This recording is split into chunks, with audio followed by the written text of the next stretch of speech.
পুরুষের রোজগারের উপর পর্যায়ক্রমে কার হক বেশি, স্ত্রী সন্তানের নাকি মা বাবা ভাই বোনের?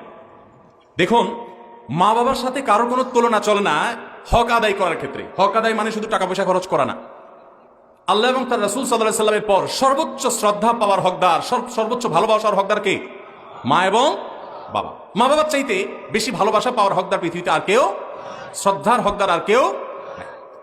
কিন্তু অর্থ ব্যয় করার ব্যাপারটা একটু ভিন্ন। স্ত্রী যদি থাকে তাহলে প্রত্যেক স্বামীর উপরে কর্তব্য তার স্ত্রীর ভরণ পোষণের ব্যবস্থা করা। মা বাবার যদি টাকা পয়সার অভাব না থাকে, নিজেদের যা আছে সেটা তারা যদি চলতে পারেন, তাহলে শরীয়ত সন্তানের উপরে সন্তানের বাবা মার ভরণ পোষণ দেওয়াটাকে ফরজ করেনি। কথা কি বুঝতে পারছেন? কিন্তু মা বাবার প্রতি শ্রদ্ধা দেখানো, তাদের জন্য অর্থকড়ি নফল হিসাবেও খরচ করা, এটা আমৃত্যু, এমনকি মৃত্যুর পরেও করতে হবে, আজীবন করতে হবে, মৃত্যুর পরেও করতে হবে।